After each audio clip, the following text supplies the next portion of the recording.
inherit the ruins? Don't make Made in Naija inferior. Indeed, here is where the revolution begins. Cause to change our world, we have to change ourselves. Encourage Made in Naija product.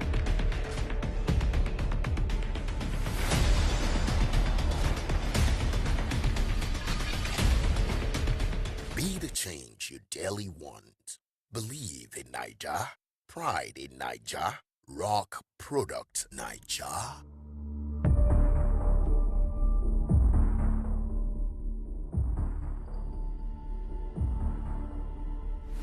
Rock product Naija. Welcome to Product Naija, your number one stop for everything made in Nigeria. I'm talking about the service, the deliverables, the do's, the don'ts, the manufacturers, everything totally in between. My name is EZEKIEL, and of course on today's episode of the program, I shall be letting you in on everything you need to know about Made in Naija footwear. You know, we did on this program, we'll bring to you one specific, one very on point Made in Naija producer who is doing super well in that particular industry. And of course today, I have right here with me the CEO, Lade Nigeria, Miss Monserrat Ololade. Ladies and gentlemen, I know you guys are very eager to see her right now, but first off, we'd have to go see through our works and our workspace. Don't go anywhere, we'll be right back.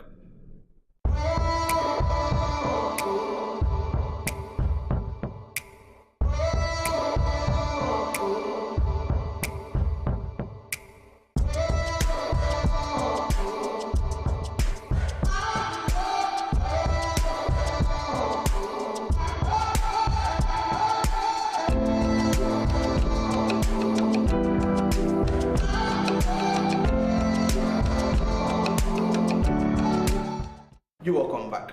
So right here, right now, ladies and gentlemen, we have the CEO, Lade Nigeria, Miss Monserrat Ololade. You're welcome to the program. It's my pleasure. Thank you. I must say you're looking very stunning today. Indeed. So let's get straight into it. Yeah, we have a lot to discuss today on this particular episode of the program. But first off, I want to ask you. So what do you really have to say about the quality of Made in Nigeria shoes? Now, this particular question I'm asking you right now, I've gone to the street and I've asked a lot of persons about what they think of the quality of Made in Nigeria shoe as just opposed with foreign made shoes and of course foreign made footwear. Please let's go see their response. Okay, I actually haven't had the pleasure of owning a pair of Made in Nigerian shoes, but I believe that I have quite a number of friends that have them, and I think that they can compete worldwide. Well, as you speak now, at least I can say boldly that people are now patronizing Nigerian brands. Oh wow. Yes, and of course, we have so many of us in this business now that we are trying how we could to match with the foreign. Of course, it is not easy, and we still have many peculiarities in producing shoes in Nigeria. Basically, the equipment we are using. Of course, in the foreign people or the foreign land, they do more of machines. Okay. So start from the lasting, coupling it, even cutting. That we are using scissors here. So you see that the fact that machine is doing most of those things for them is making their quality standing up. Okay. But then, even while we are using our hand to do most of those things in Nigeria, some of us are sourcing for quality materials out there. Because of course in Lagos, if you get to Motion today, we have so many importers that are getting quality and standard equipment. Materials that we are using. At least this is one of my products. Wow. So if you are able to, if your target is quality shoes, you still get quality things in Lagos, everywhere. I think Kano, places like that. So you get quality materials that you still produce products that are seemingly closer to foreign. So what I hear you say is, apart from the fact that those people use sophisticated machineries to output them, many Nigerian producers that would go extra mile to source for quality raw materials. Yes, and even when the nation is somehow, we still have some of us that they are striving so hard to get some of those materials too. Beautiful. Yes. Now, in getting all of those materials, what do you really think of price? Let's talk about price now. Do you think price has a long way to go in aiding that quality becomes very on point? Definitely. Because some persons would argue that if the price of made in Nigeria shoes or footwears are as expensive as those foreign ones, it would definitely improve on the quality. As I speak with you, there are some brands in Lagos that they are selling is. I have a brand, of course, it's not based in Lagos, but it's in Nigeria. Okay. So he's based in London, I think. What's this guy? He's from Germany. I've forgotten his name. He's selling a pair of slippers for 98,000. Of course, I'm very sure he has all these machines we're talking about. So price is definitely, of course, as we speak, we have some brands that are still selling slippers of 6,000, and while we have some that are selling for 10,000. So you can't, if you are picking the two, apart from selling brand, you will surely see the difference. So price has a long way to do. Beautiful, beautiful. Now let's quickly talk about this, because it's the normal practice this day and age that many made in Nigeria producers would want to retag their products just to improve acceptability and of course to help people have the feel that they're using foreign products. So what do you think of that practice? Is it that these guys are not pragmatic enough to showcase their work? And that's just the word. They are not. Of course, if you are proud, that's why I said earlier that it is not all of us that are into this business to have a financial stand. A lot of us want to have a name too. A lot of us want to have an identity too. So those persons are basically into trading. They are not, I can't call them, I don't know what I can call them. Therefore, for any reason, I cannot advise anyone to do that, and I can't practice it. If our own pride is to sell Nigeria to the world, it's not to copy anybody. So if I can say I want to use my name, definitely, and I have noticed that people are still having that feeling of Nigerian products. I think my aim is to, work hard to get those things that will make them patronize me. I think that's just but let's talk about the business part of it. Now, I understand that there are some producers that really would want that, okay, I want to build my brand to make people want to relate and get my products. But the business part of it is, for startups, do you really think it's advisable? Okay, it is not. Okay. It is not at any point, even if it is 20,000 that you are having, I do say it and I do preach it. Even if you are able to produce the product, make sure it is quality. As I speak with you today, shoemaking has actually exposed me to the world that I am selling for those people that are wearing Italian. Wow. Yes, because I will go there, I will go to anywhere I'm getting my materials, I will get seemingly those quality materials they are wearing, and I will produce something reasonable for them. So what I hear you say is that Nigerians have come of age that people don't really care about if it's foreign or if it's people don't really care, or if it's of good quality. Let me now tell you the latest. Some of those people, some of these big people are now convinced that most time they are buying names. They are buying names because Nigerians, at least I'm part of this thing, Nigerians are producing good things too. So it's I think it's not advisable. So what would be your message to people that would prefer to use a fake foreign product just for the flair, the swag of it, and okay, I'm using Gucci, I'm using Prada, I'm using the truth is we can't say they should stop. Okay. We can't, because that is why I said we have different missions of doing business. There's some persons that is what they are doing and they are billionaires today. So it's just about your mission. So I can't say they should stop. But if you are closer to me or you are looking up to something great in future, I would say it is not advisable. So that's what I would ask you a question. I'm very sure you'd have something to say. Now, this question is very salient. How do you think patronizing made in Nigeria products would improve and impact on the economy of Nigeria? Of course it is. Hold on, all right. Because this particular question I'm asking you right now, I've gone to the street about lots of persons, and of course we have a lot of responses. So we'll just look right straight into the camera, and of course we'll get the feedback from the street of what people think of how patronizing made in Nigeria products can improve the economy. Let's go say it. Okay. When you buy Nigeria, then you are propelling Nigeria further. When you buy Nigeria, you are supporting Nigerian brand.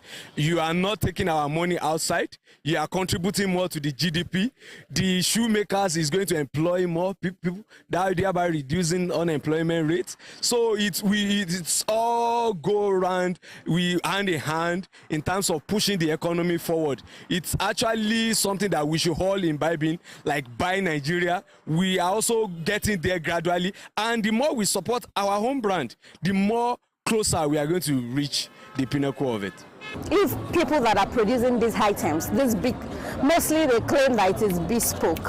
Now, if the people producing these items can make it affordable for everyone, would be improving our economy, because every single person would not have a reason to go and buy the foreign brands. Oh wow, lots of feedback from the street. I think people have a lot of stuff to say as it concerns made in Nigeria products. But let me get from you. Let me get from your also smart, from the producer's mouth. So how do you really think patronizing made in Nigeria products would impact on the economy, or patronizing made in Nigeria footwear would impact on the economy? Of course it has great impact already. Okay. When I want to start shoemaking in 2018, late 2018, I did my research. I studied that Nigerians are exporting about 20 million shoes yearly, which cost about something billion or something. That was my research as of 2015. That statistics was 2015. So exporting. I mean importing. Okay, I get it now. Sorry, importing. Yeah. Okay. So that was the statistics. So I felt that's a huge loss to the economy. True. So if people like me and others that have been doing it can, use our priorities to block those news, I think it would be a great impact on Nigerian economy. Of course, we still have some persons that are still patronizing foreign, but that I speak with you, the rate of people that are wearing Nigerian brands now is very high. I can categorically tell you that at least it's 60%. Whoa, well, 60 of the 100% of Nigerians now accepting Nigerian brands. Nigerian shoe brands. Wow, beautiful. So I think that has impacted our economy greatly. Yes.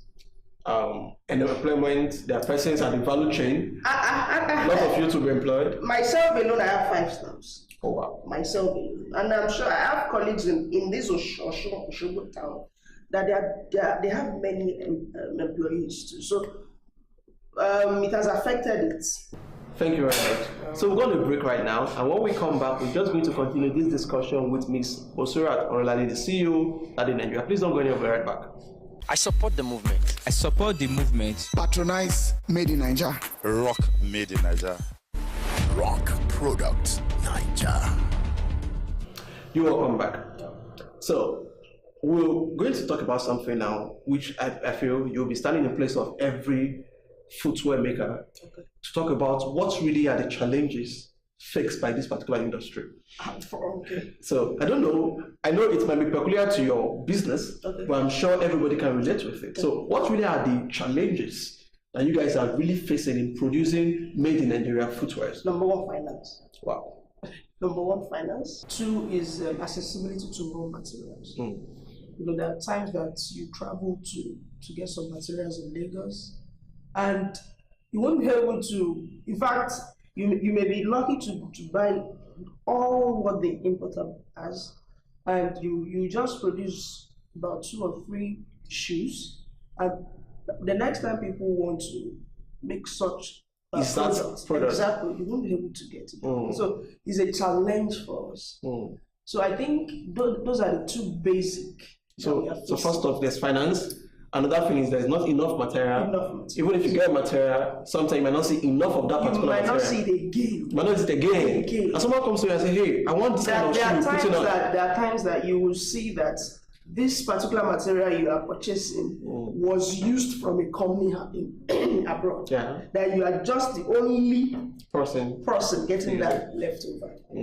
So now let's quickly talk about, now you've actually highlighted the challenges. Now where do you think support can come in for made in Naija footwear producers? What kind of support do you really think to fix a lot of these challenges? As I speak with you now, I think we have there's a brand in Nigeria Okay. that's producing these raw materials, Oh, wow. Western leather.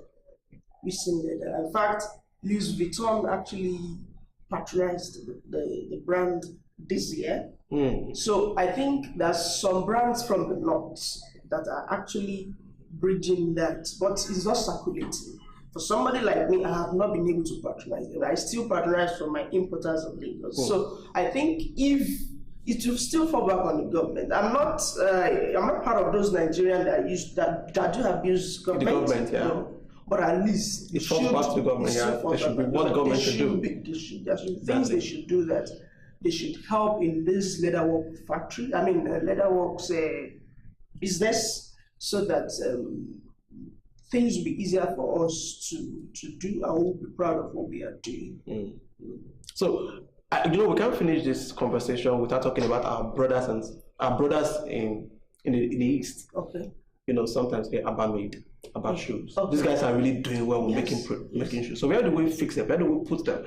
Now these people, they can clone any kind of foreign shoe, and you look at them and like, these shoes, you can't even tell them apart. Where do we put them? What kind of support do you really think should be given to this kind of people? Is it that to maybe advance on their products or to push their industry? I don't know. But where do we put those kind of people? You see, the only challenge I would say I personally have with those people is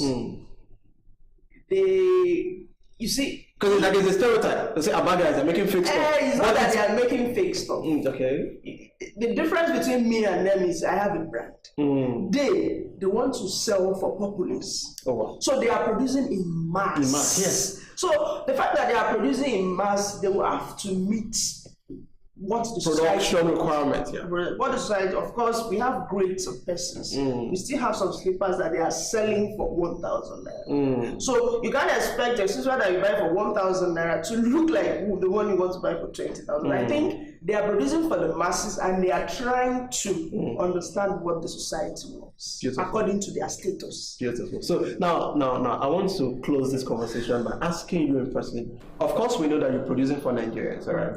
Produced by Nigerians for Nigerians, but there's nothing wrong if you start producing and exporting from Nigeria. So I want to ask you what investors would do, what investments from maybe Nigerians, private bodies and stuff would do for your brand. What would those form of investors? How can they come in? Are you open to investments from investors in general? Well, first of all, I've been exporting outside. I've been exporting right from the year I started my brand. Wow. And of course I am. Of course I am. At least I am open for investors to come. At least with investors, I'll be able to meet my goals easily. Of course, I just said I need some funds to improve on the quality of my production. So if I can see any reasonable investors around, of course I am. So investments, I know investors, they come in various levels. So I know there's partnership. So at what part of the value chain of shoemaking production do you the most need, maybe partnership or investments? Please come again. So I know there's this value chain of shoe production. Yes. Sourcing raw material is one of the value chain. Okay. Another material is processing the material. Another part is selling the material, showcasing the material. So at what point in this value chain would you the most need investment? I think the area that I really need investors is how to get equipment. Of course. Not really selling, because you can sell by yourself. No, of course. If you have the customer already. Okay. Of course. So beautiful. I'm convinced that at least I can see that gradually, the more we are increasing or improving on our productions, the more we are having more customers. So if I cannot have the adequate equipment that I need, of course, I will be able to sell more. Beautiful. So that's I agree. I'm sure that a lot of investors can see you, and of course they can hear you right now. And of course, as we're talking right now, a lot of persons, Nigerians listening to us, have actually learned a lot. So I'm saying thank you very much for joining us on the program today. Ladies and gentlemen, that's how we're going to wrap the program today. We're going to say special thanks to Miss Monserrat Ololade for coming right here to the program Product Nigeria. And of course, thanks to you for sitting right there and of course following this program from the beginning even to the very end. My name remains always you guys the Cup, and of course I'll see you on another episode of this particular program. Bye for now.